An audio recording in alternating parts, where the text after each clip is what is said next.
The moment I realized I deserved better, everything changed. Not the dramatic kind of change you see in movies, where violins swell and the sun breaks through clouds. Real change is quieter, messier, and takes longer than anyone tells you. But it's also more powerful than I ever imagined possible.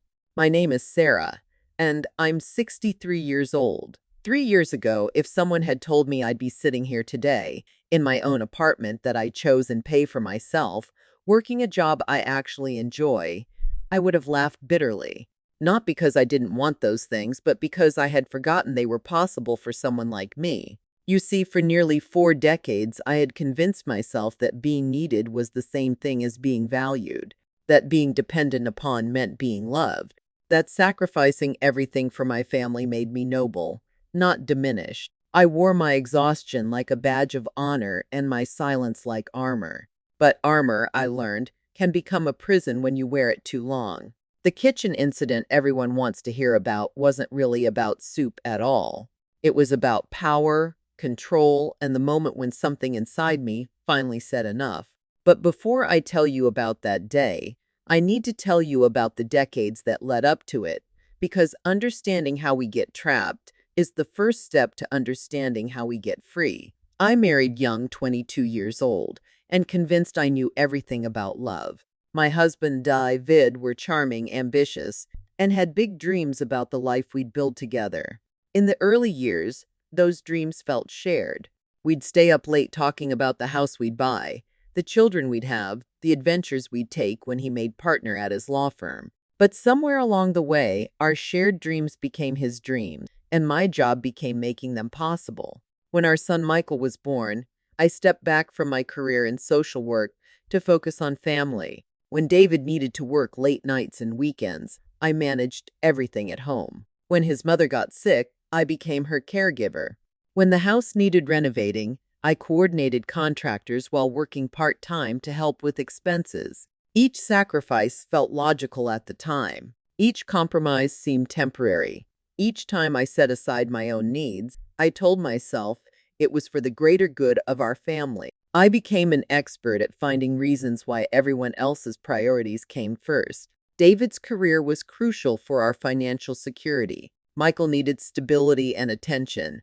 David's mother deserved dignity in her final years. The pattern established itself so gradually that I didn't notice when I stopped having opinions about dinner, stopped suggesting weekend activities, stopped mentioning my own interests or dreams. I thought I was being selfless, mature, and responsible. What I was actually doing was disappearing, one small concession at a time. When David died suddenly of a heart attack 5 years ago, I was devastated not just by grief, but by a terrifying realization. I had no idea who I was anymore. I was 68 years old, and I couldn't remember the last time I had made a decision based purely on what I wanted. I didn't even know what I wanted. Michael stepped in immediately, and I was grateful. He handled the funeral arrangements, the insurance paperwork, and the financial decisions that felt overwhelming in my grief. He suggested I sell the big house and move in with him and his wife, Jennifer. It would save money, he said, and they could keep an eye on me. I wouldn't have to worry about maintenance or being alone. At the time, it felt like kindness. Looking back, I can see it was the beginning of a different kind of disappearing. The first year living with Michael's family wasn't terrible. Jennifer was polite if distant, and their 2 teenagers were busy with their own lives. I tried to be helpful without being intrusive, cooking meals sometimes, doing laundry, and keeping common areas tidy. I told myself I was contributing, earning my place in their household. But gradually, helpfulness became an expectation. Cooking dinner sometimes became cooking dinner every night. Doing some laundry became being responsible for everyone's laundry. Keeping things tidy became the family housekeeper. My contributions weren't acknowledged as generous gestures anymore. They were simply assumed. When I mentioned feeling tired or suggested maybe ordering takeout occasionally, Michael would remind me how much money I was saving by living with them. When I asked about spending time with my old friends, he worried aloud about me driving alone or staying out too late. When I received my monthly Social Security check, He suggested it made more sense for him to manage my finances, since he understood investments and taxes better than I did. Each suggestion sounded reasonable. Each concern seemed to come from love. Each boundary that closed around me felt like protection rather than imprisonment. I was grieving, overwhelmed, and grateful to have a family who cared enough to help. I couldn't see that help was slowly becoming control. The changes in how Michael spoke to me were so subtle at first that I convinced myself I was being too sensitive. The gentle suggestions became firm recommendations. The recommendations became instructions. The instructions became demands delivered with increasing impatience when I didn't comply quickly enough. When I burned dinner one evening because I was distracted by a phone call from an old colleague, Michael's reaction was swift and harsh. "Mom, this is ridiculous. You had one job today, one simple thing to do, and you couldn't even manage that. Jennifer and I work all day and we come home to this. We're not asking for much." I apologized, cleaned up the mess, and ordered pizza for everyone. But that night, lying in the small bedroom that had become my entire world, I felt something shift inside me. Not rebellion yet, but a tiny crack in the foundation of justifications I had built around my shrinking life. The crack widened over the following months as Michael's criticisms became more frequent and harsh. I was too slow getting ready when we needed to go somewhere. It was too expensive when I needed new clothes or wanted to see a doctor. I was too needy when I expressed loneliness or boredom. I was too stubborn when I disagreed with his decisions about my money or my schedule. But the real wake-up call came 6 months ago, when I overheard Michael talking to Jennifer in the kitchen late one night. I had gotten up for a glass of water and heard my name mentioned. "She's becoming more work than she's worth," Michael was saying. "The constant complaints, the attitude, the way she questions everything I do for her. Maybe it's time to look into those assisted living places." "She's not that bad," Jennifer replied, though her tone suggested she wasn't entirely convinced. "She's getting worse, more difficult, more demanding. And frankly, having her here is affecting our marriage, our family life. The kids are embarrassed to bring friends over. You're stressed all the time." I'm tired of managing her emotional needs on top of everything else. I crept back to my room with my heart pounding, but not from fear. From anger. Pure, clean anger that I hadn't felt in years. I wasn't difficult or demanding. I was asking for basic respect and autonomy. I wasn't becoming more work. I was becoming less willing to accept being treated like a burden in exchange for basic shelter and food. That conversation changed everything because it helped me understand that the problem wasn't me becoming unreasonable. The problem was that I started to remember what reasonable looked like. The soup incident happened 2 weeks later, but by then the real transformation had already begun. I had started making phone calls to old friends, researching my options, and remembering who I used to be before I became so afraid of being inconvenient that I forgot I had the right to exist on my own terms. The moment that everyone asks about, the dramatic confrontation that supposedly changed my life, was really just the external manifestation of internal work I had already started. The real story isn't about soup or anger or one terrible day. It's about the slow process of waking up, speaking up, and showing up for yourself after decades of sleeping through your own life. The morning of what I now call my Independence Day started like any other morning in Michael's house. I woke up at 6:30, made coffee for everyone, and began preparing breakfast before the family came downstairs. It was a Tuesday, which meant scrambled eggs for Michael, toast and yogurt for Jennifer, and whatever the teenagers grabbed on their way out the door. But something was different that morning. Maybe it was the conversation I'd had with my old friend Margaret the night before, when she'd asked me a simple question that had kept me awake. "Sarah, when was the last time you did something just because you wanted to?" I couldn't answer her. I literally could not remember the last time I had made a choice based purely on my own preferences. As I stood at the stove stirring eggs and thinking about Margaret's question, I found myself really looking around the kitchen for the first time in months. This wasn't my kitchen. These weren't my dishes, my routines, my choices. I was a guest who had somehow become unpaid staff, and I had been so grateful for the roof over my head, that I had forgotten I deserved more than mere shelter. Michael came downstairs first, already dressed in his expensive suit, checking his phone and barely acknowledging my presence. This was normal. I served his breakfast, poured his coffee, and waited for the inevitable critique. The eggs were too dry, or too wet, or too something. There was always something. But this morning, when he took his first bite and immediately frowned, something in me didn't automatically brace for criticism. Instead, I felt curious about what he would say, as if I were watching a play rather than living my life. "Mom, this is bland," he said, not looking up from his phone. "Did you forget the salt again?" How hard is it to remember salt? In the past, I would have apologized immediately, maybe explained that I was trying to reduce sodium for health reasons, and maybe offered to make fresh eggs. But that morning I heard myself say something unexpected. "The salt is on the table if you'd like to add some." Michael looked up, surprised by my tone. It wasn't defiant or angry. It was simply neutral. Matter of fact. "I shouldn't have to fix my own breakfast," he said, his voice taking on that edge that usually made me scramble to appease him. "You made it wrong. Make it again." I looked at him for a long moment. This man who was my son, but who spoke to me like I was an incompetent employee. And I realized something profound. I didn't have to accept this treatment. Not from anyone, including my own child. "No," I said quietly. "The eggs are fine. If you'd like them saltier, you can add salt." The silence that followed was electric.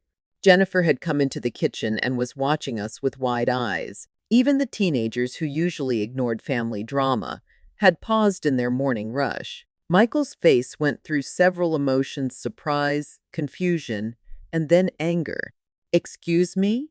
Did you just tell me no? I made breakfast. If it's not to your liking, you're welcome to adjust it or make something else." My voice was calm, steady, and completely unfamiliar to all of us. "This is unbelievable," Michael said, standing up abruptly. "I work all day to support this family, including you, and I can't even get a decent breakfast? What exactly do you contribute here besides complaining and attitude?" That question hung in the air like a challenge. What did I contribute? For months, I had been asking myself the same thing, measuring my worth by how useful I could be, how little trouble I caused, how grateful I appeared for their generosity in letting me live there.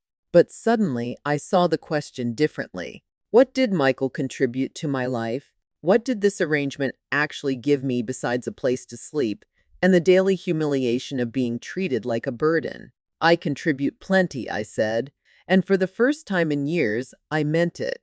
"I cook, clean, do laundry, grocery shop, and manage this household while you and Jennifer work. But more than that, I contribute decades of experience, wisdom, and love. If you can't see that value, perhaps we need to reconsider this living arrangement." The kitchen was completely silent now. Everyone was staring at me as if I had grown a second head. And maybe I had. Maybe the woman who stood up for herself, who spoke her truth calmly and clearly, was someone they had never met before. She was certainly someone I was just getting to know. Michael's face was red now, and I could see him struggling between his usual tactics of intimidation and the growing awareness that something fundamental had shifted. "Mom, you're being ridiculous. Where would you even go? You can't afford to live on your own. You need us." "Do I?" I asked, genuinely curious. "Or have I been told I need you so often that I started to believe it?" That was the moment everything changed. Not because of the soup, not because of one argument, but because I finally asked the right question. Did I actually need this? Or had I just been afraid to find out what I was capable of on my own? Jennifer cleared her throat nervously. "Maybe we should all calm down and discuss this later, when everyone's had time to think." "There's nothing to think about," Michael said, his voice taking on that cold, controlled tone that I now recognized as a manipulation tactic. "Mom is clearly having some kind of episode. Maybe we should call Dr. Peterson." Dr. Peterson was Michael's friend, a physician who had been treating me for minor ailments, and who, I suspected, would be very willing to agree with Michael's assessment of my mental state. The threat was clear. comply, or be labeled as mentally incompetent. But instead of fear, I felt something I hadn't experienced in years: clarity. This was exactly the kind of threat that had kept me small, quiet, and compliant. The suggestion that any assertion of my autonomy was evidence of mental decline, that any disagreement with Michael's preferences was a symptom rather than a legitimate position. "That's an interesting response," I said, still in that calm, steady voice that seemed to be coming from some deep well of strength I had forgotten I possessed. "Your first instinct, when I disagree with you, is to question my mental competence. What does that tell us about how you view our relationship?" Michael opened his mouth to respond, but I continued. "I've been thinking a lot lately about respect, about dignity, about what family relationships should look like. And I've realized that gratitude shouldn't require me to accept mistreatment. Need shouldn't mean I have no rights or preferences. Being your mother doesn't make me your servant." The teenagers had quietly left for school during this exchange, and Jennifer was looking increasingly uncomfortable. But I felt more comfortable than I had in months. Speaking my truth, even in the face of anger and threats, felt like coming home to myself. "Where's this coming from?" Michael demanded. "You've never talked like this before. Someone's been filling your head with ideas." He was right. Someone had been filling my head with ideas. Me. I had been remembering what I used to believe about myself, what I used to expect from relationships, what I used to think I deserved. I had been filling my head with the radical idea that 63 years old wasn't too late to start living according to my own values again. "I'm going to spend the day thinking about my options," I said, clearing the breakfast dishes with hands that were remarkably steady. "And I'd appreciate it if you spent the day thinking about how you speak to me, because regardless of where I live, I'm still your mother, and I deserve basic respect." I walked out of that kitchen feeling like I was walking into a new life, not because of one dramatic moment, but because I had finally remembered that I had the right to walk away from relationships that diminished me, even when those relationships came with labels like family and promises of security. The real work was just beginning, but for the first time in years, I was excited about the work ahead rather than afraid of it. That afternoon, I did something I hadn't done in over a year. I left the house without asking permission or explaining where I was going. I simply took my purse, walked out the front door, and drove to the public library downtown. The library had always been my sanctuary, even as a child. Something about the quiet purposefulness of the place, the sense of infinite possibilities contained in all those books, had always made me feel more like myself. As I settled into a corner chair with a stack of notebooks and my laptop, I felt a familiar sense of coming home. I had research to do, and for the first time in years, I was researching my own life. First, I needed to understand my financial situation. Michael had been managing my money for 2 years, giving me a small weekly allowance and handling all the bills and investments. He insisted this arrangement protected me from financial stress and ensured my money would last. But as I logged into my bank accounts for the first time in months, I discovered the reality was quite different. My Social Security payments were being deposited regularly, as was a small pension from my years in social work. But the balances were much higher than I expected. Far from the financial precariousness Michael had described, I actually had enough money to live independently if I were careful. Not luxuriously, but comfortably. More disturbing was the discovery of several large withdrawals from my savings account over the past year. When I called the bank, I learned that Michael had power of attorney over my finances and had been moving money into investment accounts that I knew nothing about. The investments might be legitimate, but the lack of transparency felt like another form of control. I spent 2 hours taking notes, printing statements, and beginning to understand the scope of my actual financial independence. The picture that emerged was both empowering and infuriating. I wasn't the financial burden I had been led to believe. I was a woman with resources who had been convinced she was helpless. Next, I researched housing options. The assisted living facilities that Michael occasionally mentioned as threats were expensive and designed for people who needed significant care. But there were senior apartment communities, regular apartments with good accessibility, and even small houses for rent that would be well within my budget. I made a list of possibilities and started making phone calls. By the end of the afternoon, I had appointments to view 3 different apartments the next day. Each conversation with a leasing agent or landlord reminded me that I was a desirable tenant, stable income, excellent credit, references from decades of responsible financial management. As the afternoon wore on, I felt something shifting inside me. The overwhelmed, dependent woman who had woken up that morning was being replaced by someone more familiar, the competent social worker who had managed complex cases, advocated for vulnerable clients, and solved problems creatively for 40 years. She had been there all along, buried under layers of grief, gratitude, and the gradual erosion of confidence that comes from being treated as incompetent. Around 4 o'clock, I called Margaret.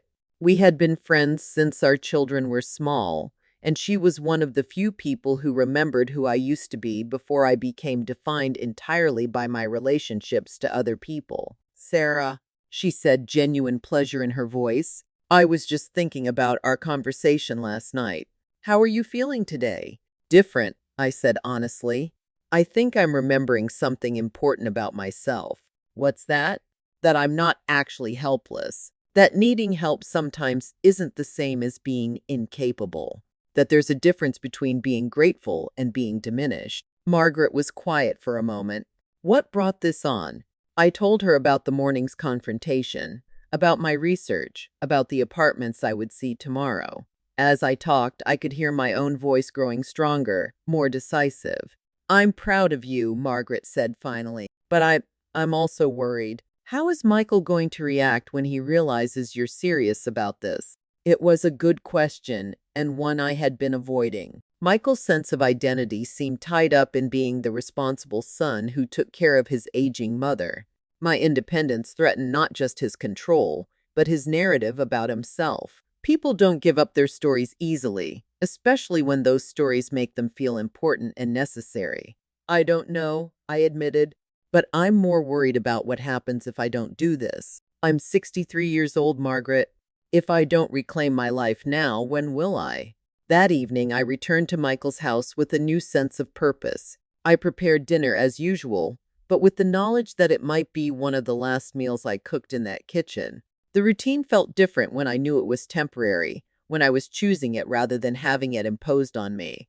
Michael and Jennifer were subdued during dinner, clearly unsure how to handle the morning's events. The teenagers picked up on the tension and ate quickly before disappearing to their rooms. Finally, Michael broke the silence. "Mom, I think we should talk about this morning. You seemed upset, and I want to understand what's going on." His tone was careful, conciliatory. This was Michael in negotiation mode, the successful businessman who knew how to manage difficult conversations. But I was no longer a difficult conversation to manage. "I wasn't upset," I said calmly.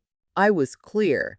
For the first time in a long time, I was completely clear about what I will and won't accept in my relationships. But you have to understand how your behavior looked from our perspective," Jennifer interjected, her voice gentle but firm. "You've been living here for 2 years without any problems, and suddenly you're making demands and creating conflict. It's concerning." I set down my fork and looked at both of them. "Jennifer, in those 2 years, how many times have either of you asked me what I wanted? How many decisions about my daily life, my money, my social connections have I actually been involved in making?" They exchanged glances, and I could see them mentally reviewing our interactions. The answer was uncomfortable for all of us. "We were trying to help," Michael said defensively. "After Dad died, you were lost. You couldn't make decisions. You were depressed and overwhelmed. We stepped in because you needed us to." "You're right," I acknowledged. "I was grieving and overwhelmed, and your help was necessary and appreciated. But grief is temporary. Being overwhelmed is situational. Somewhere along the way, temporary help became permanent control, and I forgot that I was supposed to be healing, not disappearing." Michael's jaw tightened. "So what are you saying? You want to move out? Live alone? Do you have any idea how complicated that would be at your age?" "I'm saying I want to make my own choices about my life. If that means living alone, then yes, that's what I want. And my age isn't a disability, Michael. It's just a number. It's not just a number, he said, his voice rising. You're not as sharp as you used to be. Your memory isn't what it was. You get confused about technology, about finances, about all sorts of things. Living alone isn't safe for someone in your condition. There it was, the fundamental lie that had been keeping me trapped. The suggestion that normal aging was the same as incompetence, that needing occasional help with technology meant I couldn't manage my own life, that forgetting where I put my keys sometimes meant I was mentally declining. Michael, I said quietly, I spent 40 years helping people navigate complex social services, advocating for clients in court, managing crisis situations that would challenge months ago. You had me convinced I couldn't handle my own checkbook. Do you see the problem with that? The room was silent. Jennifer was looking back and forth between us like a spectator at a tennis match. Michael was struggling, and I could see him cycling through his usual strategies: intimidation, guilt, appeals to my gratitude, threats about my incompetence. Finally, he settled on guilt. After everything we've done for you, this is how you repay us? By questioning our motives, by making us feel like villains for caring about you. I'm not making you feel anything, I replied. I'm stating facts about my own experience. If those facts make you uncomfortable, maybe we should examine why.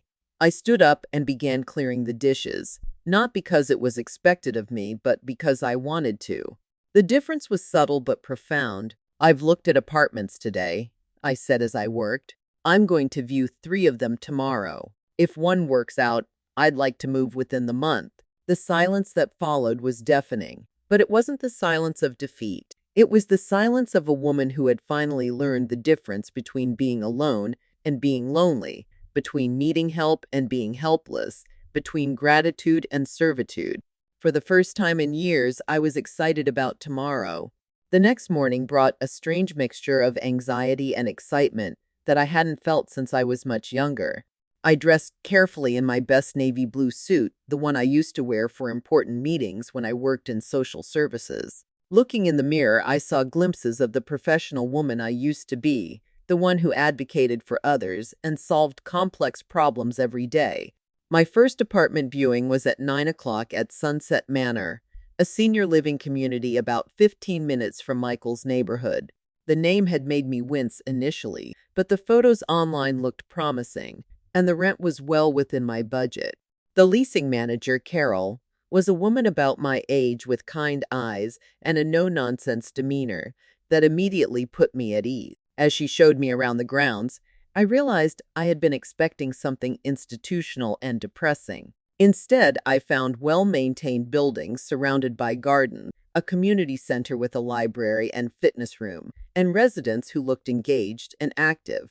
Most of our tenants are independent seniors who want the security of community without giving up their autonomy, Carol explained as we walked toward the apartment I was scheduled to see. We have optional meal plans, transportation services, and social activities, but nothing is mandatory. People live their own lives here. The apartment itself was a revelation. 1 bedroom, 1 bathroom, a compact but fully functional kitchen, and a living room with large windows that looked out onto the garden. It wasn't large, but it was bright, clean, and completely private. Most importantly, it felt like a place where I could remember who I was. The lease is month to month after the first year, Carol said, noticing my interest, and we encourage residents to personalize their spaces. This is your home, not a temporary stop. As she said those words, something clicked into place. This wasn't about finding somewhere to live. This was about finding somewhere to build a life that belonged to me. What's the application process like? I asked, and Carol smiled. For someone with your credit score and income stability? Pretty straightforward. We'd need first month's rent, a security deposit, and references. You could move in next week if you wanted to. Next week. The possibility of having my own space, my own schedule, my own choices by next week felt almost too good to be true. I viewed the other 2 apartments that morning, a regular 1-bedroom in a complex nearby, and a small house for rent across town. Both were nice, but neither felt like home the way the first one had. By noon, I had made my decision. I'd like to apply for the apartment at Sunset Manor, I told Carol when I returned to the office. Wonderful, she said, pulling out the paperwork. I have a good feeling about you, Sarah. I think you're going to love living here. As I filled out the application, I felt something I hadn't experienced in years, the simple pleasure of making a choice that was entirely my own. Not a choice influenced by guilt or gratitude or fear, but a choice based purely on what felt right for me. That afternoon, I drove to my bank to begin the process of regaining control of my finances. The conversation with the bank manager, Mrs. Rodriguez, was eye-opening in ways I hadn't expected. Mrs. Harrison, she said, reviewing my accounts, I have to say, your son has been quite conservative with your investments, very focused on preservation rather than growth. Some might say overly conservative for someone in your position. What do you mean? I asked. Well, at 63, you have time for moderate risk investments that could significantly improve your long-term financial picture. But everything's been moved into very low-yield, ultra-safe options. You're barely keeping up with inflation. She showed me the numbers and I began to understand another layer of Michael's control.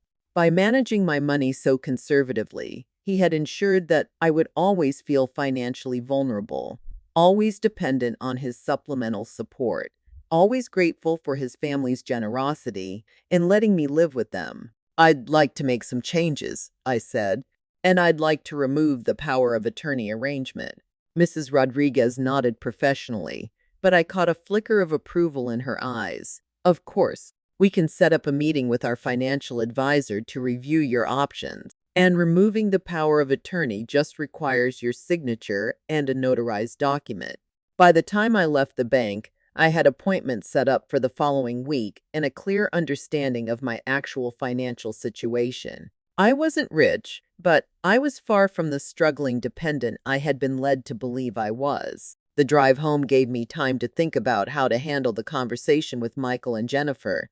I knew my announcement about the apartment would not be received well, but I was no longer willing to let other people's discomfort dictate my choices. I found them both in the living room when I returned, sitting close together on the couch with serious expressions. They had clearly been discussing the situation, probably strategizing about how to handle my rebellion. "How was your day, Mom?" Michael asked, his tone carefully neutral. "Productive," I replied, settling into the chair across from them. "I found an apartment I'd like to rent. I've applied, and if I apply next week." The silence that followed was heavy with tension. Jennifer looked at Michael, clearly waiting for him to respond. "Mom, don't you think you're being a bit hasty?" he said finally. "This is a big decision. Maybe we should discuss it more. Look at all your options. Make sure you're thinking clearly." "I've been thinking more clearly than I have in years," I replied. "And I've looked at my options carefully. This apartment is perfect for my needs and well within my budget." "What apartment?" Jennifer asked. "Where?" I told them about Sunset Manor, about the community and the independence it offered. As I spoke, I watched their faces cycle through various emotions: surprise, concern, and something that looked uncomfortably like panic. "A senior community?" Michael said, his voice rising slightly. "Mom, those places are for old people who can't take care of themselves. You're not that person." "No, I'm not," I agreed. "That's exactly why this community is perfect. It's for independent seniors who want the option of support without the requirement of dependence." "But why do you need to move at all?" Jennifer interjected. "We've been happy having you here. You're part of our family." For the first time since this conversation began, I felt a pang of sadness, because in some ways, Jennifer was right. There had been moments of genuine family connection, times when I felt valued and included, but those moments had become increasingly rare, overshadowed by the daily erosion of my autonomy and dignity. "I need to move because I need to remember who I am when I'm not being taken care of," I said gently. "I need to remember what it feels like to make my own breakfast because I want to, not because it's expected. I need to remember what it's like to have my own space, my own routine, my own life." Michael stood up abruptly and began pacing. This is ridiculous. You're 63 years old, living alone for the first time in decades, in a place full of strangers. What if something happens to you? What if you fall or get sick or need help? Then I'll handle it the same way millions of other independent adults handle it, I said calmly. I'll call for help when I need it, and I'll manage what I can manage on my own. But what about your finances? Your medical care? Your social connections? We've been handling all of that for you. And there it was, the crux of the matter. Michael had convinced himself that I needed him to handle every aspect of my adult life, and my independence threatened his sense of purpose and importance. Michael, I said, standing up to meet him at eye level, I handled my finances, medical care, and social connections successfully for 61 years before you started managing them for me. I think I can figure it out again. He stared at me for a long moment, and I could see him struggling with the reality that his mother was not the helpless dependent he had convinced himself she was. Fine, he said finally, his voice cold. If you want to throw away everything we've built here, if you want to risk your safety and security for some fantasy about independence, that's your choice.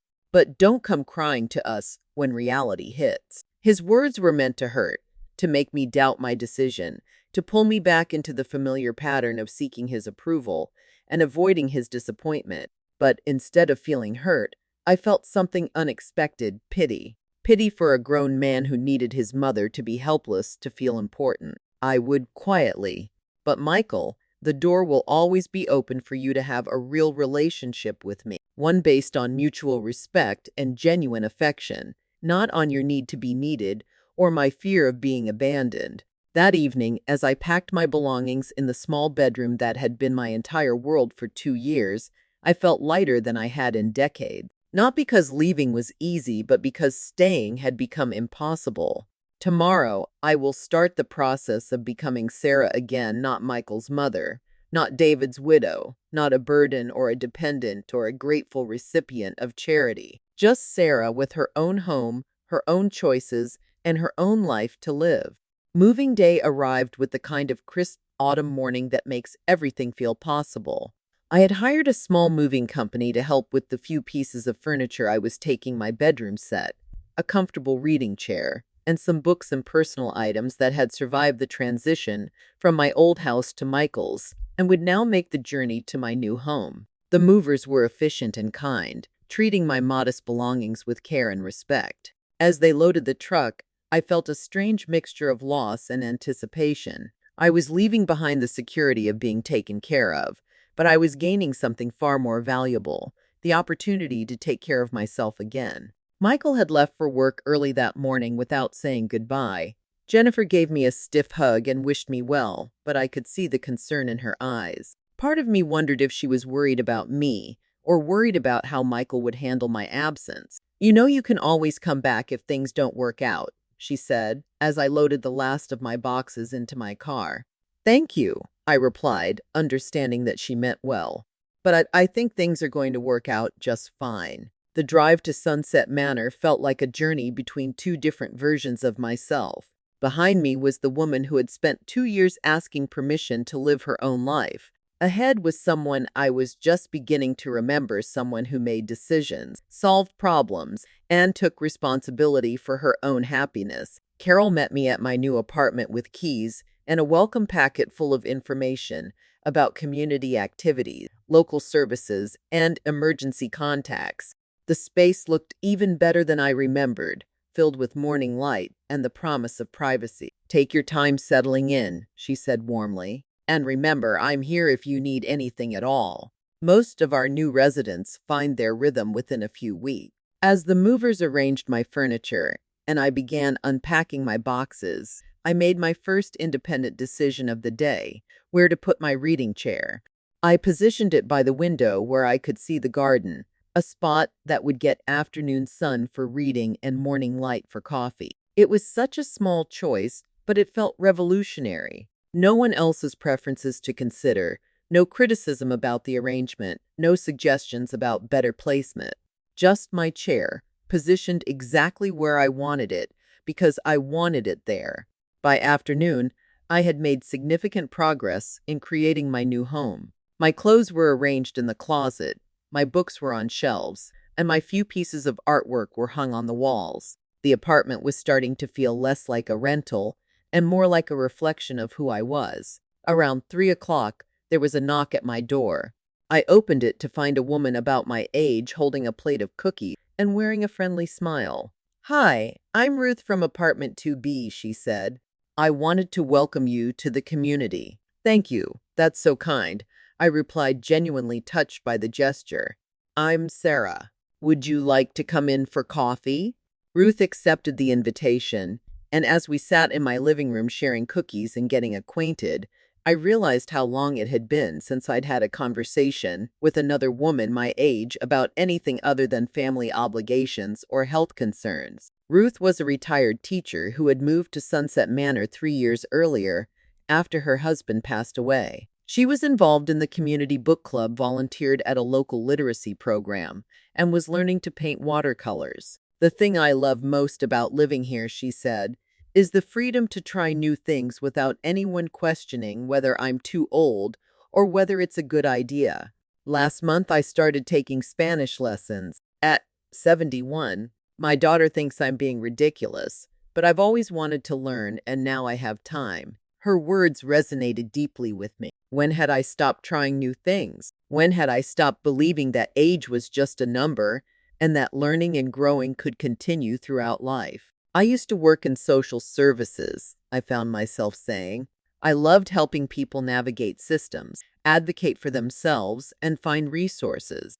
I've been thinking lately that I might like to volunteer somewhere, maybe use those skills again." "There are so many opportunities," Ruth said enthusiastically. "The community center downtown always needs people to help with benefits applications. The women's shelter could probably use someone with your background. Or there's the senior advocacy group that helps people who are being taken advantage of by family members or caregivers." That last suggestion made me pause. Senior advocacy, helping people who were being taken advantage of by family members. It felt like the universe was presenting me with a perfect opportunity to transform my recent experience into something useful for others. "Tell me more about that last one," I said, and Ruth's eyes lit up. "It's called SAGE, Senior Advocacy and Growth Empowerment. They work with older adults who are dealing with financial abuse, emotional manipulation, or isolation imposed by family members. They provide legal resources, counseling referrals, and practical support for people who want to regain their independence." As Ruth described the organization, I felt a familiar stirring of purpose. This was work that mattered, work that aligned with my professional experience and personal journey, work that could help other people avoid the years of diminished autonomy that I had experienced. "How would I get involved?" I asked. "I have the coordinator's number," Ruth said, pulling out her phone. "Her name is Patricia, and she's always looking for volunteers, especially people with social work backgrounds." That evening, after Ruth left, I sat in my reading chair with a cup of tea and Patricia's phone number, thinking about the day and the unexpected turn my life was taking. This morning, I was a woman moving into a new apartment, focused primarily on creating a safe space for myself. Tonight, I was someone contemplating how to turn her personal experience into service for others. I called Patricia and left a message explaining my background and interest in volunteering. By the next morning, she had called back, and we had scheduled a meeting for later that week. "Your timing is perfect," Patricia said when we met at SAGE's offices downtown. "We've been getting more and more calls from older adults whose adult children are controlling their finances, limiting their social connections, or using emotional manipulation to keep them isolated and dependent." She described cases that sounded heartbreakingly familiar. Widowed parents who had given adult children control over their finances, only to discover they couldn't access their own money. Elderly people whose families monitored their phone calls and limited their social interactions. Seniors who were made to feel guilty for wanting independence or questioning family decisions made on their behalf. "The challenge," Patricia explained, "is that many of these situations don't rise to the level of criminal elder abuse, but they're still profoundly damaging to people's autonomy and dignity. What we need are volunteers who can help people understand their rights, explore their options, and develop the confidence to advocate for themselves. It was exactly the kind of work I had loved most in my professional career, and exactly the kind of support I could have used during my own journey back to independence. "I'd like to start with your training program," I said. "When can I begin?" 2 weeks later, I completed SAGE's volunteer training and took my first client call. Her name was Dorothy, and she was 78 years old. Her son had moved in with her after his divorce, ostensibly to help with household tasks and provide companionship. But gradually, he had taken over her checkbook, started screening her phone calls, and discouraged visits from friends. "I feel like a prisoner in my own home," Dorothy told me during our phone conversation. "But everyone tells me how lucky I am to have such a caring son. When I try to explain how controlled I feel, people look at me like I'm ungrateful." As Dorothy talked, I heard echoes of my own experience and the stories of countless other women who had allowed care to become control, who had confused gratitude with submission, who had forgotten that needing help sometimes didn't mean giving up autonomy entirely. "Dorothy," I said, "you're not ungrateful, and you're not imagining this. What you're describing is a real pattern, and there are ways to address it that honor both your need for some support and your right to make decisions about your own life." Over the following hour, we talked about her financial situation, her social connections, and her options for reclaiming control over her daily life. By the end of the conversation, Dorothy sounded different, more hopeful, less isolated, clearer about her rights as an independent adult. "Thank you," she said before hanging up. "I was starting to think maybe I was losing my mind, maybe I was being unreasonable. It helps to know that someone understands." As I hung up the phone, I realized something profound had happened.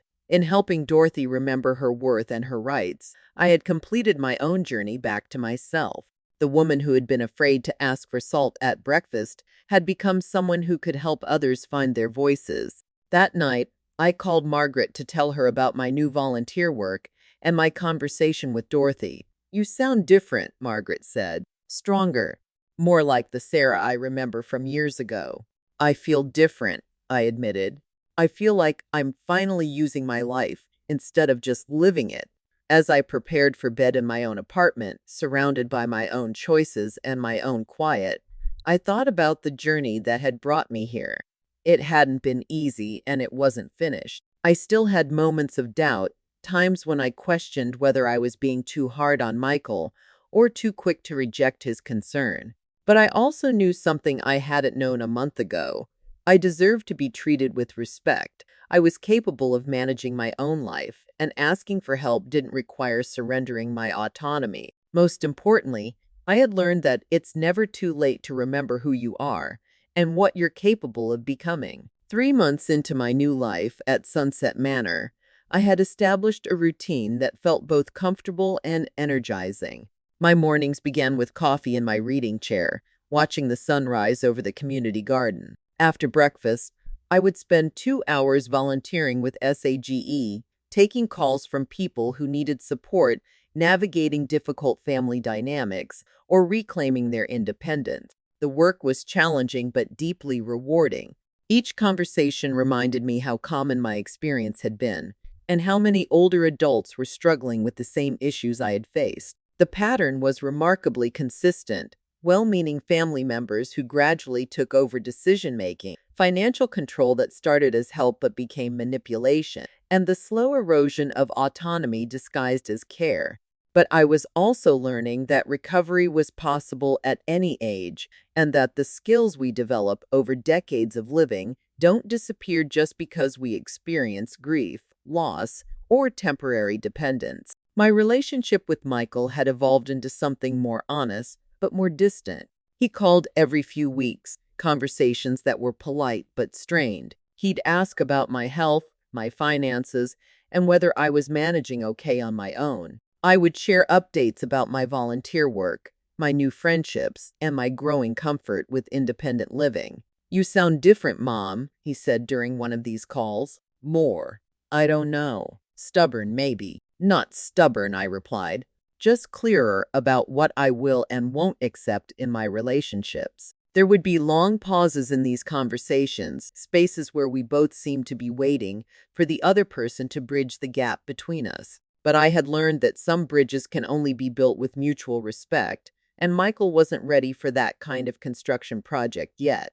The biggest surprise of my new life was how much I enjoyed my own company. For decades, I had equated being alone with being lonely, solitude with isolation. But living independently had taught me the difference between being by myself and being abandoned, between quiet and emptiness. I filled my days with activities that brought me joy, reading books I chose myself, cooking meals I actually wanted to eat, taking walks when I felt like walking, staying in pajamas until noon when the mood struck me. Simple pleasures that I had forgotten were available to me. Ruth had introduced me to the community book club, where I discovered other women who had reinvented their lives after loss or major transitions. There was Helen, who had started a small catering business at 75 after her husband's death.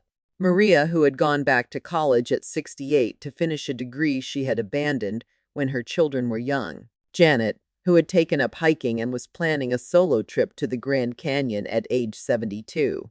These women became my models for what was possible. They showed me that starting over wasn't just about surviving change. It was about embracing the opportunity to discover who you might become when you're no longer constrained by other people's expectations or your own outdated assumptions about age and capability. One afternoon in late January, I received a call that changed everything. It was from Patricia at SAGE, but her tone was different from our usual coordination conversation. "Sarah, I have an unusual request," she said. "We've been invited to send a representative to speak at a conference on elder empowerment. It's a gathering of social workers, attorneys, and advocates who work with older adults. They want someone to share the perspective of someone who has personally experienced and overcome family-based financial and emotional control." My heart started beating faster. Public speaking had never been my strong suit, even during my professional years. "I'm not sure I'm the right person for that, Patricia." "Actually, I think you're exactly the right person," she replied. "You have the professional background to speak credibly about the systemic issues, and the personal experience to make it real for the audience. Plus, you've been one of our most effective volunteers. You have a gift for helping people see their situations clearly without making them feel judged or criticized." I thought about all the women I had spoken with over the past few months. Dorothy had successfully negotiated new boundaries with her controlling son. Margaret T., who had discovered her daughter was forging her signature on financial documents and had pressed charges. Linda, who had moved out of her son's house and into her own apartment at age 79. Each of these conversations had taught me something about resilience, about the possibility of change, about the importance of speaking truth even when it's uncomfortable. Maybe it was time to speak that truth to a larger audience. "What would I talk about?" I asked. "Your story," Patricia said simply. "But more than that, what you've learned about the warning signs, the recovery process, and the resources that make independence possible." The conference theme is Beyond Survival: Empowerment Strategies for Later Life. Your presentation would be called Reclaiming Autonomy: A Personal and Professional Perspective. I agreed to consider it, and Patricia sent me information about the conference. As I read through the agenda and speaker bios, I felt both intimidated and excited. These were people who had dedicated their careers to the issues I was just beginning to understand from a personal perspective. But maybe that was exactly what made my contribution valuable. I wasn't just an expert talking about theory. I was someone who had lived through the experience and found a way to transform it into service for others. I spent the next week preparing my presentation, trying to find the balance between personal narrative and professional insight.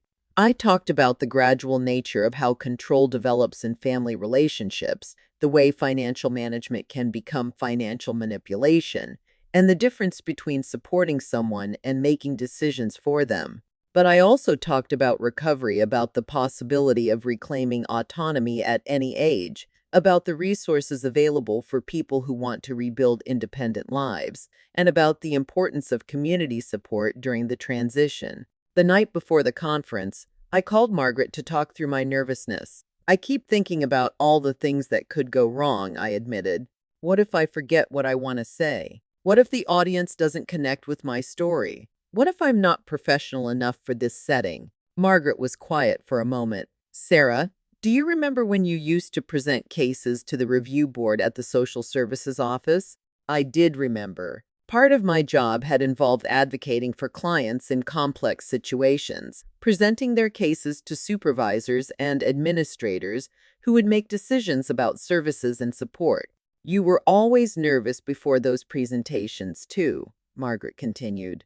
But you were also always prepared, always thoughtful about your client's needs, and always clear about what you were asking for.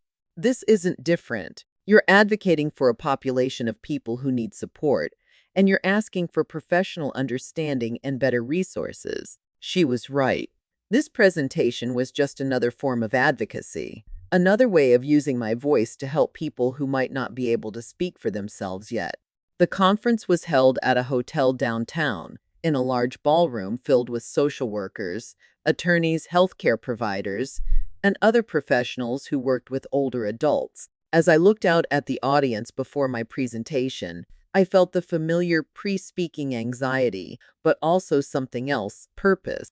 I began by acknowledging my nervousness and explaining that I was speaking not just as a professional, but as someone who had recently experienced the issues we were discussing. 6 months ago, I said, I was a 63-year-old woman living in my adult son's house, grateful for his care but increasingly uncomfortable with the level of control he exercised over my daily life, my finances, and my social connections. I told myself his behavior came from love and concern, and that my growing discomfort was ungrateful and unreasonable.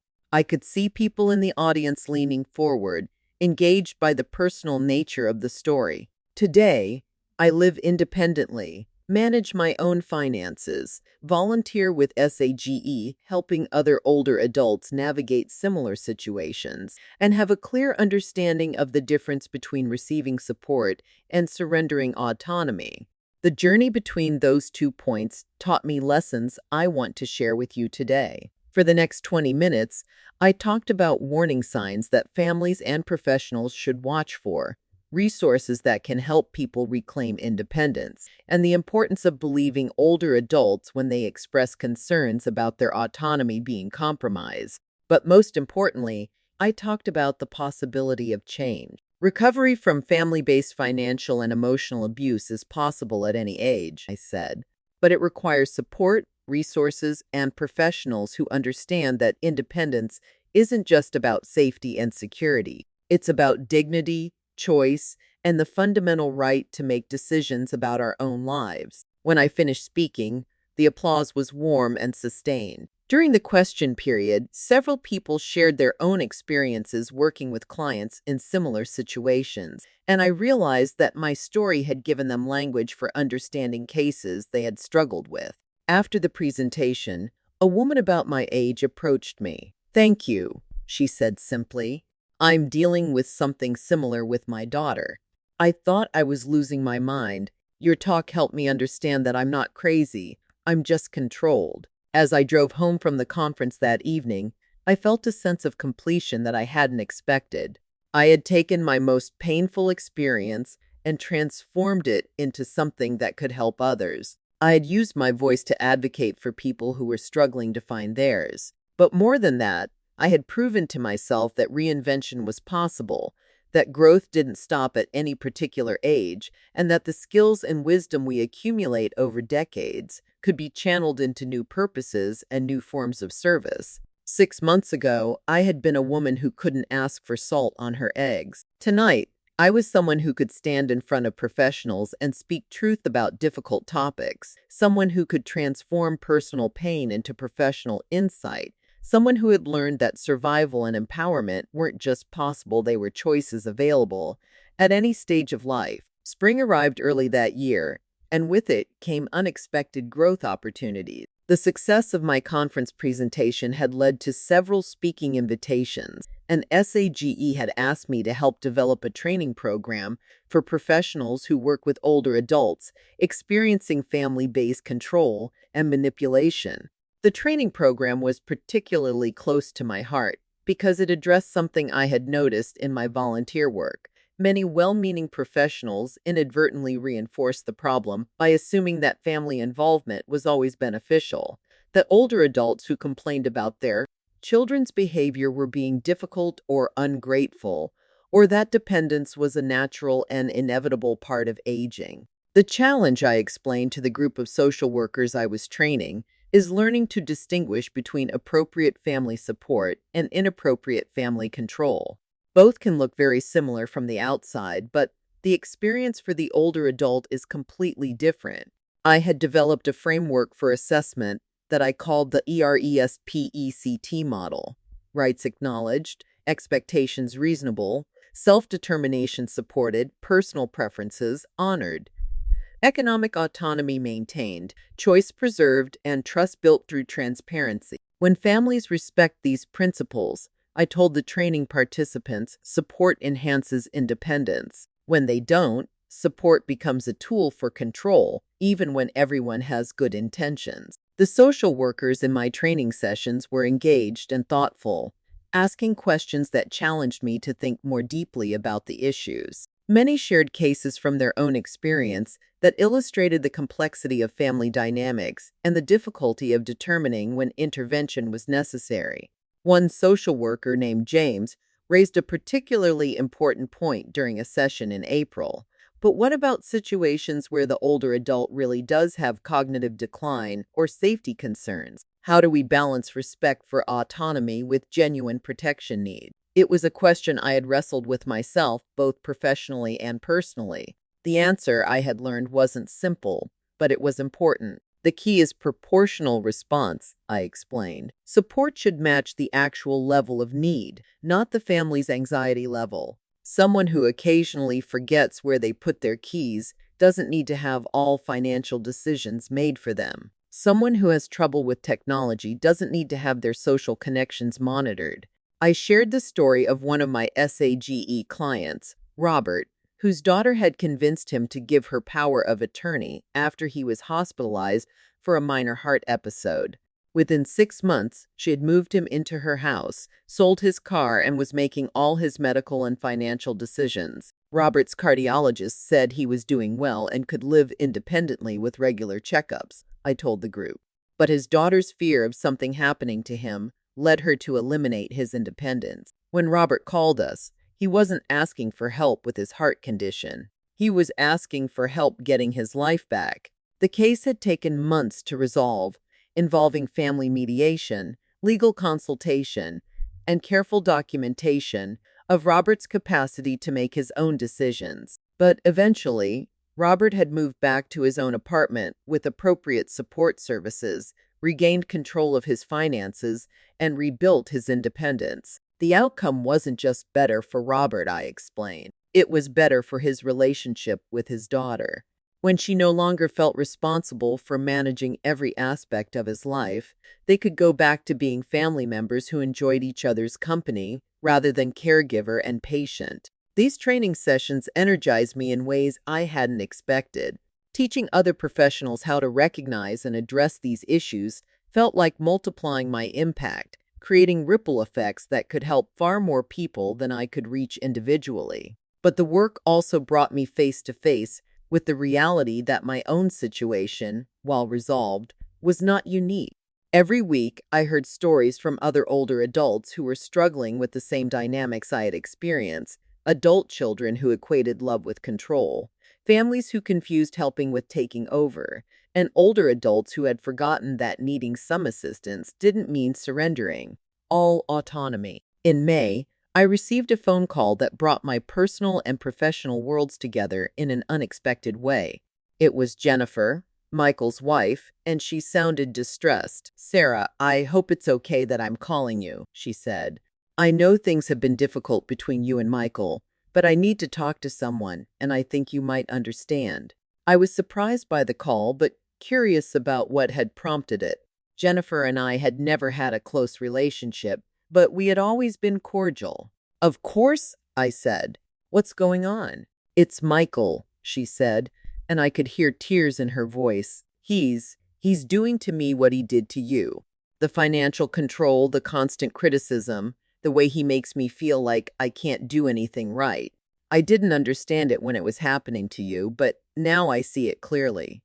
My heart went out to her, even as part of me felt a sad satisfaction in having my experience validated. Jennifer was 15 years younger than me, financially dependent on Michael because of her part-time work schedule, and socially isolated from her own friends and family because of his demands on her time and attention.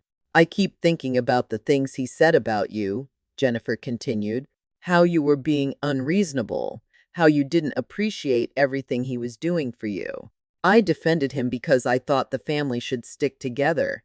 But Sarah, he says the same things about me now, word for word." We talked for over an hour about the patterns she was recognizing, the strategies Michael used to maintain control, and the resources available to help her think through her options. I was careful not to give direct advice about her marriage, but I shared information about counseling services, legal consultation, and support groups for women in controlling relationships. "The hardest part," Jennifer said, "is that he's not a monster. He can be loving and generous and fun. But then he'll turn around and make me feel like I'm stupid or ungrateful or demanding for wanting basic respect." I understood completely. The intermittent reinforcement of kindness and criticism was part of what made these relationships so confusing and difficult to leave. The good moments made you question whether the bad moments were really as bad as you remembered. "Jennifer," I said carefully, "you don't have to make any big decisions right now, but you do deserve to have your feelings and concerns taken seriously. You deserve to be treated as a partner in your marriage, not as someone whose needs are secondary to maintaining peace." After Jennifer's call, I found myself thinking about Michael with a mixture of sadness and clarity. His need to control the people closest to him wasn't just about me. It wasn't just about his reaction to my independence. It was a pattern that he carried into all his intimate relationships, a way of relating that ultimately damaged everyone involved, including himself. I wondered if there was a way to reach out to him, to offer the kind of resources and support that might help him understand the impact of his behavior. But I also knew that change had to come from within, that Michael would need to recognize the problem himself before any outside intervention could be effective. Instead, I focused on supporting Jennifer as she navigated her own journey of recognition and decision-making. Over the following weeks, we had several more conversations, and I connected her with a therapist who specialized in relationship dynamics and emotional control. The situation also reinforced something important about my own recovery. Leaving the relationship with Michael had been necessary for my well-being, but it had also been a gift to him, even though he couldn't see it that way yet. By refusing to accept his control, I had removed myself as a target for his manipulative behavior and created an opportunity for him to examine his patterns. Whether he would take that opportunity remained to be seen. Meanwhile, my life continued to expand in directions I couldn't have imagined a year earlier. The speaking engagements had led to consulting opportunities, helping organizations develop better policies for supporting older adults while respecting their autonomy. I was writing articles for professional journals about family dynamics and elder empowerment.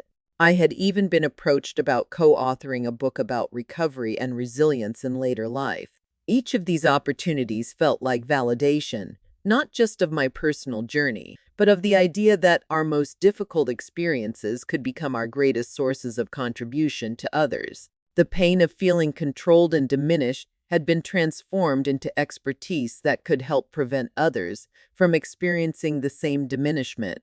But perhaps the most meaningful validation came from the older adults I worked with through SAGE. People like Dorothy, who had successfully negotiated new boundaries with her son; Robert, who had regained his independence and rebuilt his relationship with his daughter on healthier terms; Margaret T., who had pressed charges against her daughter for financial fraud and was learning to trust her own judgment again. Each success story reminded me that resilience was possible at any age, that it was never too late to reclaim your voice and your choices, and that the skills we develop over decades of living don't disappear just because we go through periods of vulnerability or dependence. As I sat in my reading chair that evening, watching the sun set over the community garden, I reflected on the journey that had brought me to this place. A year ago, I had been a woman who felt grateful for basic shelter and afraid to express preferences about her own meals. Tonight, I was someone who helped train professionals, advocated for policy changes, and supported other people in their own journeys toward empowerment. The transformation hadn't been easy and it wasn't complete. I still had moments of self-doubt, times when I wondered if I had been too harsh in my judgments or too quick to prioritize independence over family harmony. But I also knew something I hadn't known a year ago. I deserved to be treated with respect. I was capable of managing my own life, and my worth as a person wasn't dependent on how useful I was to others or how little trouble I caused. Most importantly, I had learned that recovery from any form of diminishment was possible, that growth didn't stop at any particular age, and that our most painful experiences could become our most powerful tools for serving others. As autumn returned and I marked the first anniversary of leaving Michael's house, I found myself in a position I never could have imagined, being asked to testify before a state legislative committee about elder financial abuse and family-based control of older adults. The invitation came through Patricia at SAGE, who had been contacted by a state senator whose own mother had experienced financial manipulation by a sibling. The committee was considering new legislation that would provide better protections for older adults while preserving the rights of families to offer legitimate support. They need someone who can speak to both the professional and personal aspects of this issue, Patricia explained during our meeting to discuss the opportunity. Someone who understands the complexity of family relationships but can also articulate clear policy recommendations. The hearing was scheduled for November, giving me 2 months to prepare testimony that could potentially influence legislation affecting thousands of older adults across the state. It was both an honor and a responsibility that I felt deeply. I spent weeks researching existing laws, consulting with attorneys who specialized in elder rights, and coordinating with other advocates to ensure our testimony would be comprehensive and complementary. But I also spent time reflecting on my own journey and the lessons I had learned about the difference between protection and control, support and manipulation. The night before the hearing, I received an unexpected phone call. It was Michael. "Mom," he said, and I could hear something different in his voice. Not the controlled politeness of our recent conversations, but something more vulnerable. "Jennifer told me you've been helping her. She told me about the conversations you've had." I waited, unsure where this conversation was heading. "She also told me some things about myself that were hard to hear," he continued. "About the way I've been treating her, about the way I treated you. I've been thinking about it a lot, and I think I need help." It was the first time Michael had ever acknowledged that his behavior might be part of the problem rather than a reasonable response to other people's unreasonableness. "I'm glad you're open to looking at these patterns," I said carefully. "What kind of help are you thinking about?"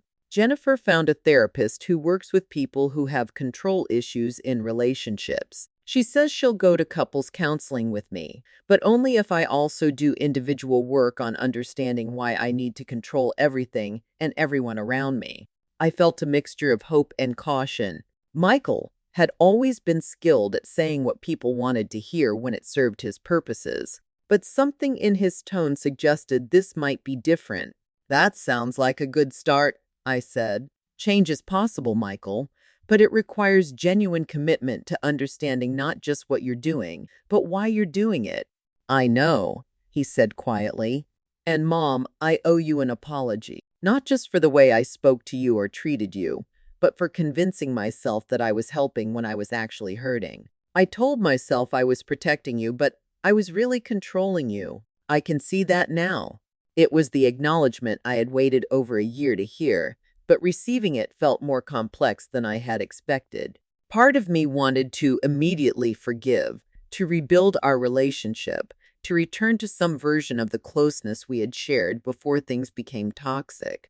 But I had learned too much about healthy boundaries to rush into reconciliation without clear evidence of sustained change. I appreciate your apology, Michael, I said, and I'm hopeful about your willingness to get help.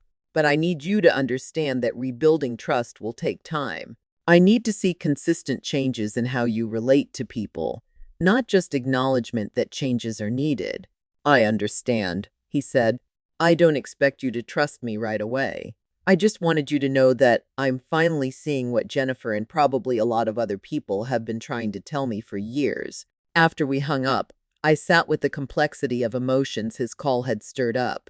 Relief that he was finally seeking help, sadness about the years of relationship damage that might have been prevented with earlier intervention, caution about protecting myself from future manipulation, hope that real change might be possible. The next morning, I drove to the state capitol with a folder full of notes and a mind full of the stories of all the people I had worked with over the past year. The hearing room was formal and intimidating, with senators seated at a raised desk and witnesses at a table below. When my turn came to testify, I began with my own story, but quickly expanded to discuss the broader patterns I had observed through my work with SAGE. Senators, the issue we're discussing today affects thousands of older adults in our state, but it's largely invisible because it happens within families and often involves people with good intentions who don't realize the harm they're causing. I explained the difference between appropriate family involvement and inappropriate family control using the RESPECT framework I had developed to illustrate how legislation could protect older adults without interfering with legitimate family support.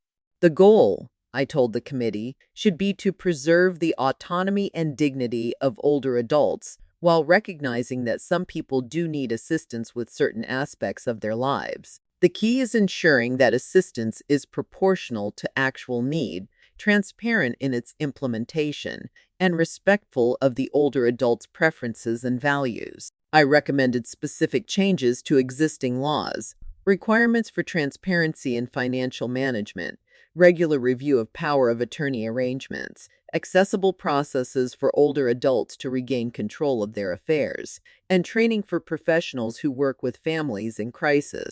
But most importantly, I advocated for a shift in how society thinks about aging and dependence. We need to move away from the assumption that getting older inevitably means becoming incompetent, I said. Most older adults are capable of making their own decisions, and even those who need some assistance don't need to have all their choices made for them. The questions from the senators were thoughtful and engaged. They asked about implementation challenges, cost considerations, and how to balance protection with autonomy. Several shared stories from their own constituencies about similar situations. One senator asked a question that went to the heart of the issue. Mrs. Harrison, how do we help families understand the difference between helping and controlling without making them afraid to offer any support at all? Education, I replied. Most family members who cross these boundaries don't realize they're doing it. They're acting out of love and fear, but they lack the tools to offer support in ways that enhance rather than diminish independence. We need to provide those tools through public education, professional training, and accessible resources. When the hearing concluded, several senators approached me to continue the conversation. They were particularly interested in the training programs I had helped develop and the possibility of expanding them statewide. Your testimony was powerful, said Senator Martinez, who had sponsored the legislation. You've given us a clear framework for thinking about these issues and specific recommendations for moving forward. Over the following weeks, I worked with the senator's staff to refine the proposed legislation, drawing on my experience with SAGE and the training programs I had developed. The bill that eventually passed included many of the recommendations I had made: requirements for transparency in financial arrangements, training for professionals, and accessible processes for older adults to seek help when family support became family control. But perhaps more importantly, my testimony had contributed to a broader conversation about aging, autonomy, and the complex dynamics of family caregiving.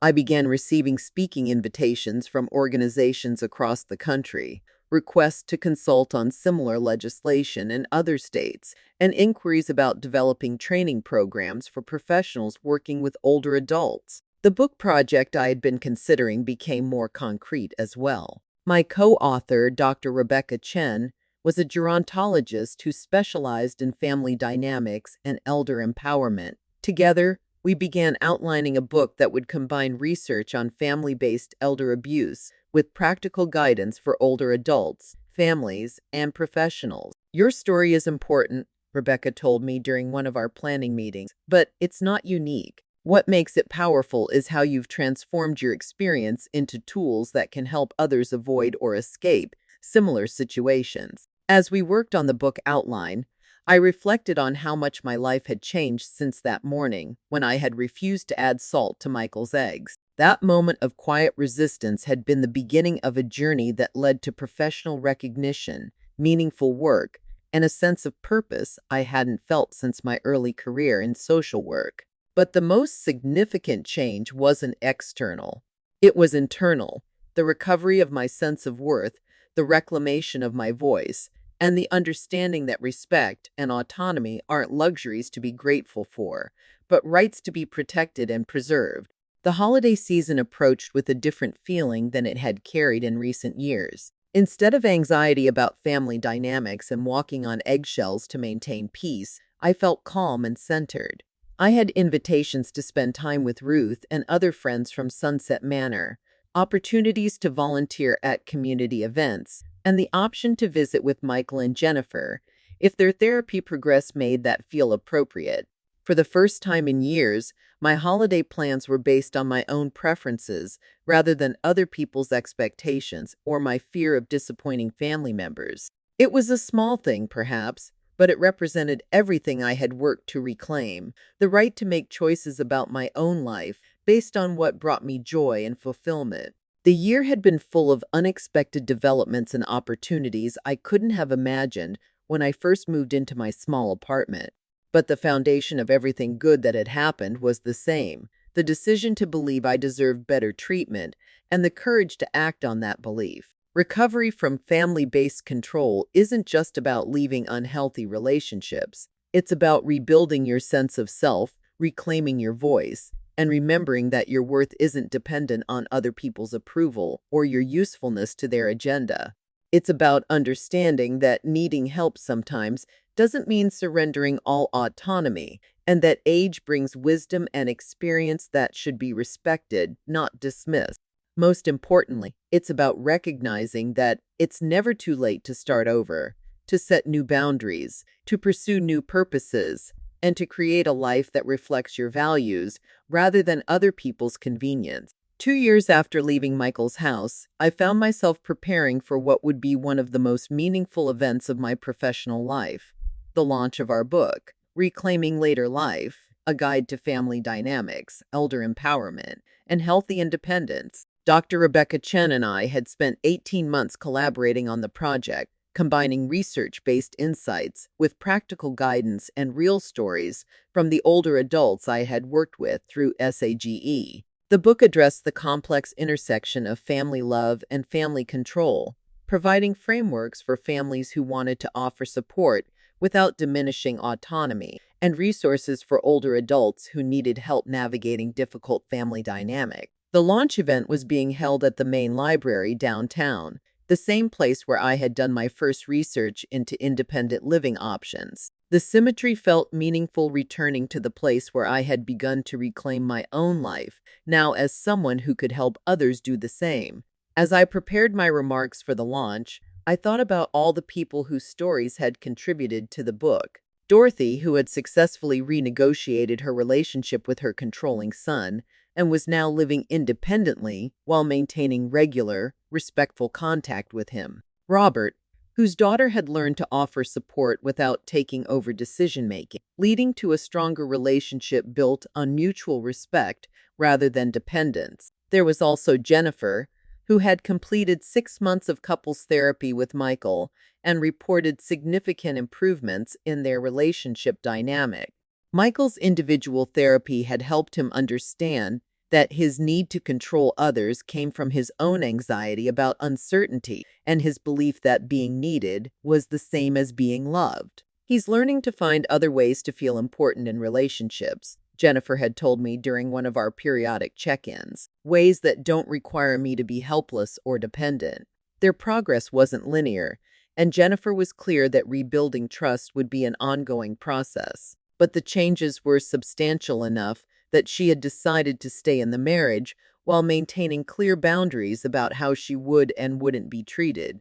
My own relationship with Michael remained cautious but warmer than it had been. We spoke every few weeks, conversations that focused more on our individual lives and interests rather than our family history. He had read advance copies of the book and, somewhat to my surprise, had been supportive of the project. "I'm proud of what you've accomplished, Mom," he had said during our last conversation. "And I'm grateful that you found a way to turn something painful into something helpful for other people."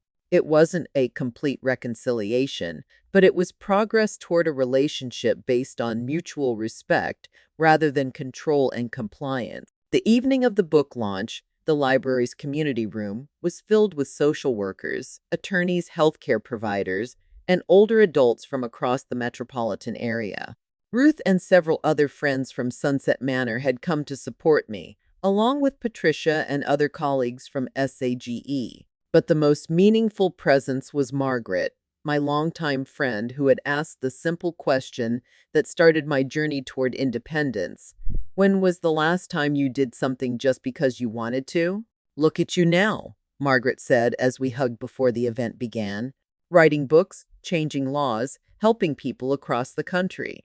Who would have thought that standing up for yourself about soup seasoning would lead to all this?" We both laughed, but there was truth in her observation. Small acts of self-advocacy could indeed lead to profound personal and professional transformations. During my presentation, I talked about the central themes of the book, the importance of distinguishing between support and control, the possibility of maintaining family relationships while setting healthy boundaries, and the resources available for older adults who wanted to reclaim or preserve their independence. But I also talked about something that hadn't been fully clear to me when I first left Michael's house: the difference between independence and isolation. Independence doesn't mean doing everything alone, I told the audience. It means having the power to make choices about when, how, and from whom to accept help. It means maintaining your voice in decisions that affect your life. It means being valued for who you are, not just for how compliant or grateful you can be. During the question period, a woman in her 70s raised her hand. "My daughter means well," she said, "but she's taken over so much of my life that I feel like a child again. How do I address this without hurting our relationship?" It was a question I heard frequently, and one that got to the heart of why these situations were so difficult to navigate. "Start with one small area where you want to reclaim decision-making authority," I suggested. "Maybe it's choosing your own clothes, or deciding when to schedule medical appointments, or having input into your daily routine. Have a calm conversation about why this particular choice is important to you, and ask for her support in maintaining that autonomy." "But what if she gets upset or says I'm being ungrateful?" the woman asked. "Then you'll have important information about whether she's truly interested in your well-being or in maintaining control," I replied. "People who genuinely care about us want us to feel respected and empowered, even when that's inconvenient for them." Another audience member, a middle-aged man, asked about the other side of the equation. "How do we help aging parents without crossing the line into control? I worry about my father's safety, but I don't want to take over his life." "Involve him in the conversation," I said. "Ask what kind of help he would find useful and respect his answers. Offer options rather than solutions. Focus on enhancing his independence rather than replacing it. And remember that some risk is the price of autonomy for all of us, at every age." After the formal presentation, people lingered to continue conversations, share their own stories, and ask for resources. Several social workers wanted information about the training programs I had developed. A few older adults asked about SAGE's services. Others wanted to know about support groups for families dealing with these dynamics. But the conversation that stayed with me longest was with a woman named Carol who approached me near the end of the evening. "Thank you for writing this book," she said. "My mother is 86 and living with my brother, but I think he's controlling her finances and isolating her from friends. She won't admit anything is wrong because she's afraid of causing conflict. Your book helped me understand that I can support her without forcing her to make changes she's not ready for." "How are you planning to approach it?"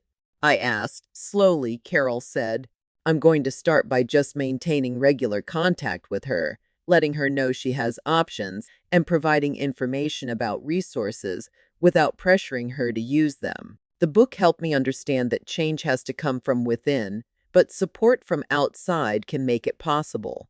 As I drove home that evening, I reflected on the journey that had brought me to this point.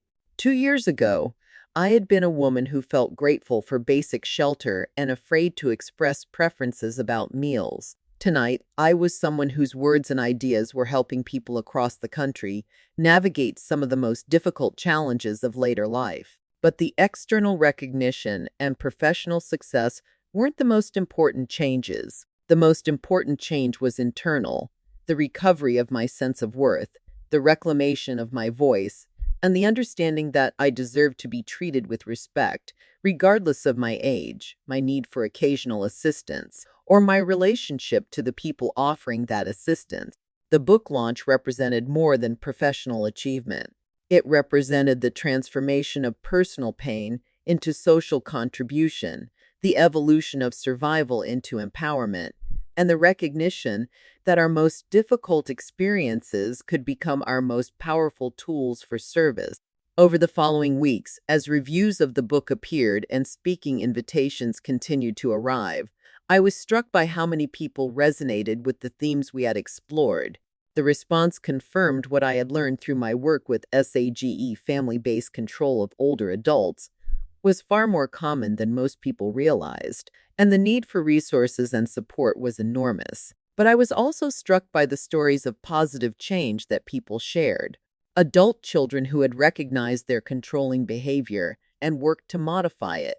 Older adults who had successfully reclaimed their autonomy while preserving important family relationships. Families who had found ways to offer genuine support that enhanced, rather than diminished, independence. These stories reminded me that change was possible at every level: individual, family, and societal. The work I was doing was part of a larger movement toward recognizing the rights and capabilities of older adults, challenging ageist assumptions about dependence and incompetence, and creating systems that supported autonomy across the lifespan. As I settled into my reading chair that evening, watching the lights come on across the community garden, I thought about the question Margaret had asked me more than 2 years earlier. "When was the last time you did something just because you wanted to?" Now, I could answer that question easily. Today, I did many things just because I wanted to. Written words that mattered to me, wrote conversations that energized me, contributed to work that felt meaningful, and come home to a space that reflected my own choices and preferences. But more than that, I had learned to build an entire life around the principle that my wants, needs, and preferences mattered. Not more than other people's, but not less either. I had learned that respect was not something to be earned through compliance or gratitude, but something to be expected as a basic human right. And I had learned that it's never too late to remember who you are, to reclaim your voice, and to create a life that honors your values rather than other people's convenience. 3 years have passed since that transformative morning when I chose self-respect over compliance, independence over security disguised as control. As I write these final thoughts, I'm sitting in the same reading chair where this journey began, but everything else has changed in ways I could never have imagined. The book Rebecca and I wrote has become a resource used in social work programs, elder law practices, and family counseling centers across the country. More importantly, it has reached individual readers who have written to share their own stories of recognition, boundary setting, and reclaimed autonomy. Each letter reminds me that speaking our truth, even when it's uncomfortable, creates ripples that extend far beyond our immediate circumstances.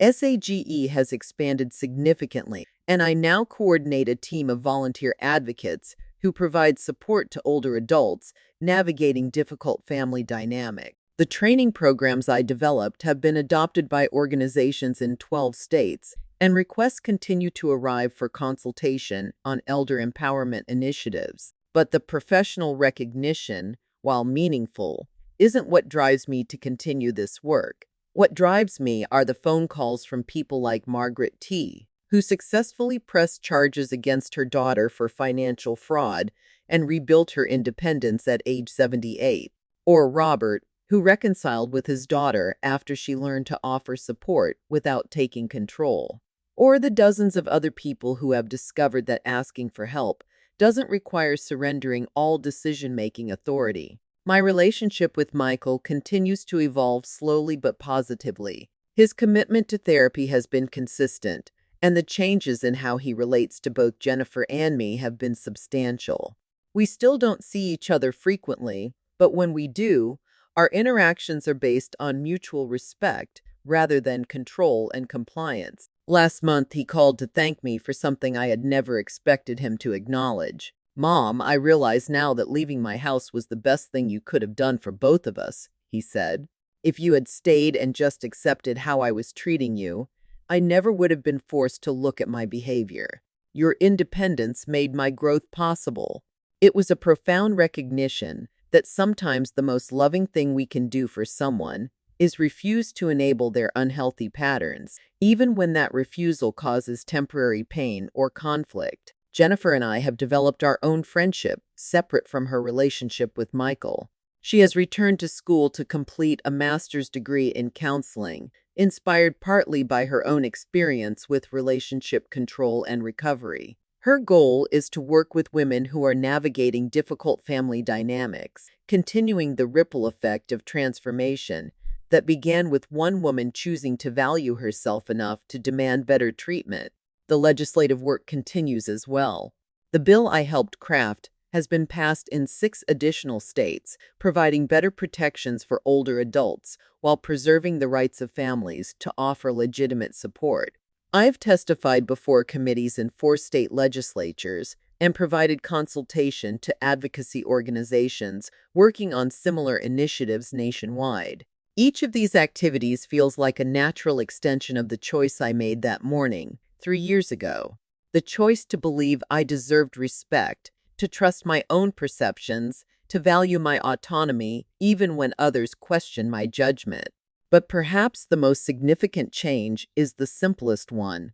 I have learned to live according to my own values and preferences without constantly seeking approval or permission from others. I eat meals I enjoy, schedule my days according to my energy and interests, maintain friendships that bring me joy, and pursue activities that feel meaningful.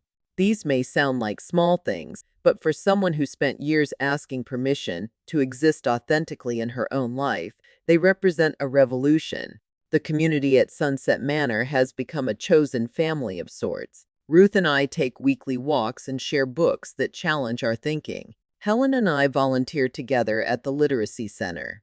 Maria and I are planning a trip to visit the art museums we've always wanted to see, but never prioritized when our lives were organized around other people's needs and schedules. These relationships are based on mutual enjoyment and shared interests rather than obligation or need. They remind me daily that connection and independence aren't opposites, but can actually enhance each other when both people in a relationship maintain their sense of self. The speaking engagements continue, and each audience teaches me something new about the universality of these struggles and the possibility of transformation at any stage of life. Whether I'm talking to social workers, family caregivers, or older adults themselves, the message remains consistent. Respect and autonomy are not luxuries to be grateful for, but rights to be protected and preserved. Recently, a woman in her 80s approached me after a presentation, and said something that captured the essence of what this journey has taught me. You've permitted me to be myself again. I had forgotten that was still an option at my age. That's what I hope for everyone who hears this story. The recognition that being yourself is always an option, that respect is always deserved, that growth and change are possible throughout life, and that it's never too late to choose dignity over convenience, authenticity over approval, independence over the false security of diminished autonomy. The transformation I've experienced wasn't easy, and it wasn't quick. It required facing uncomfortable truths about my relationships, challenging my own assumptions about gratitude and family loyalty, and learning to trust my perceptions even when others questioned them. But it was possible. Recovery from family-based control is possible. Reclaiming your voice after years of silence is possible. Building a life that reflects your values rather than other people's expectations is possible. Finding purpose and meaning in your later years is possible. And most importantly, learning to value yourself enough to demand respectful treatment is not only possible but necessary for anyone who wants to live authentically rather than just survive quietly. The soup incident that everyone asks about was never really about soup. It was about the moment when I remembered that I deserved to be treated with basic respect, that my preferences mattered, and that I had the right to say no to treatment that diminished my dignity. But the real story isn't about one dramatic moment. It's about the daily choice to honor yourself, to speak your truth, to set boundaries that protect your well-being, and to build relationships based on mutual respect rather than controlling compliance. It's about remembering that your worth isn't dependent on how useful you are to others, how little trouble you cause, or how grateful you appear for basic human decency. It's about understanding that asking for help doesn't require surrendering your autonomy, that needing support sometimes doesn't make you incompetent, and that age brings wisdom and experience that should be respected, not dismissed.